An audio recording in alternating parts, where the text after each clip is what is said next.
Hi there. I thought I would put my swing up here for you to see so that you can see that, well, the coach here actually can swing, for one, and two, so I can describe what it is that I do with this golf club.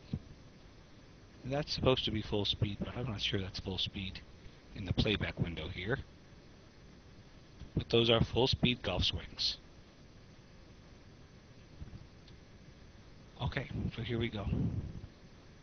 At address, when the club is sold flat to the ground, we can draw a line right up the club shaft, and that is our plane angle. Okay? The significance of this is, if I get that club shaft back down on that angle at impact, I'm going to hit the ball solid every single time. So the golf club has three parts. It has the club shaft, the club head, and the club face. The club shaft works in two ways. It's got to lean forward, and the hands have to be ahead of the club head at impact, or you can't hit down and compress the ball. But second is that lie angle of the golf club, the way the club is designed. The club is square only when the face is going toward the target, the path is going toward the target, and the shaft is at its original angle. If the club comes down on a more vertical angle than that, the ball is going to the right. That's why a ball below your feet slices. Conversely, if it comes down flatter than that angle, the ball is going left. That's why a ball above your feet wants to go left. That's loft at an angle for you. Anyway, my whole swing, I guess it's not really a theory, folks. It's the use of the club to create predictable ball flight. That's all I preach. Well, it's based on returning that club and controlling the shaft, the face, and the path. That's all. So here's what happens. The first thing I do is an idiosyncrasy. I drop my hands down. I think it's just a comfort thing. I'm not sure. My hands drop right there as I take the club back. I don't care. Drops a little below plane, and I don't care about that either. Because at the top of the backswing, despite the fact that I'm trying to stay on plane, at the top of the backswing there is an automatic shift above that original plane to a secondary plane. Despite the fact that that is a very good backswing. Okay, and I'll tell you what I think about that. My left arm is perpendicular to my spine. My right forearm is straight down. My left wrist is flat. Pretty good stuff. Despite that, I'm a foot above plane. And if you think that's on plane, I suppose that you might not realize you have to get back down to the original plane. If you think that you're on plane up here at the top, you might just swing down the secondary plane, and that shaft angle will be much more vertical, and the ball's going to go right on you. In fact, I think it's for every 1 degree more upright that club is at impact than it's designed to be. The ball's going to go 11 feet right at the target on otherwise square path, square face hit. So imagine that I'm coming down, what's that going to be, 10 degrees? That's 10 degrees, 10 times 11. That's got to be a lot of feet.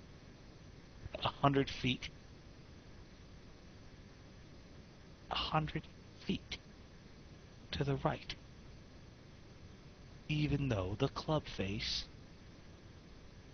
is square and the club path is square. That's why this original plane angle is so important to me. So it's not just the club face and the club path, it's also the club shaft. So here's the deal. You want to get those hands. I don't care if you drop them, pull them, swing them. I don't care if you move your right arm. I don't care what you do. In fact, you're probably better off not thinking how to do it. Just take your hands, put them off of this top line, and get them on the original line as fast as you can. The earlier the better. The more you can ride that plane, the more your line of compression is going to be straight, as well as center contact. So there, the hands are already dropping off that secondary plane. You'll notice up here that my club shaft has flattened to an even flatter angle than its original angle. That's okay. That's preferred errors to get inside that plane. The reason in my case that happens, I always had a steep shaft angle, and I learned how to what's called swivel. Actually rotate my left arm this way at the start down to get that club to always flatten out and air toward below plane rather than above it. Okay? And as you see, it turns out pretty good by about here. The hands have returned to the plane. The club shaft is crossing the plane a little bit to the inside, not too shabby. Boy, that's a good picture right there. That's the slot, folks. The club shaft is right on the right forearm. The hands are on plane. Oh boy, that's it. On plane. Parallel to the target line, parallel to the ground. The entire right forearm's on plane.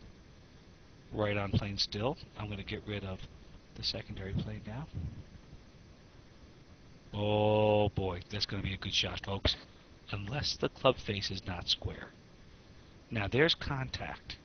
The entire length of the shaft is flat on that plane. Now I want you to notice something else. The ball's gone, right? About a foot or foot and a half gone. There comes the divot. That means the low point of my golf swing. 1 was on plane. 2, low point occurred after impact. That is the only way you can create backspin and compression so you can hit the golf ball far and, because of the other impact factors, straight-ish. Straight's awful hard to do, but I'll tell you what, my driver draws a little bit. Long irons draw a little bit if I want them to. They'll fade a little bit if I want them to. Once I get down to about the 6 iron, the ball goes just about dead straight because of those impact conditions right there. The nice thing about this whole swing plane model is that once you get down to where you can repeat that path of club, that plane of shaft, then the only variable you have is the club face angle, and that is very manageable. Still takes educating the hands, but it is very, very manageable. Now, I'm not one of those active body people, but in my case, I've never really had trouble turning out of the shot. So I don't even worry about it. I just let my arms yank my body around. Okay, I prefer to concentrate on either my hands or mainly really the club head itself, and let my body do what it's got to do to deliver the club the way I want. So I don't really, how-to instruction scares me. I don't want to tell people how to do this. What I want them to do is get on video, see what you are doing, do something different within my guidelines. But again, they're not really my guidelines, they're the club's guidelines. So there you go. That is my swing. I'll show you that at full speed a couple more times.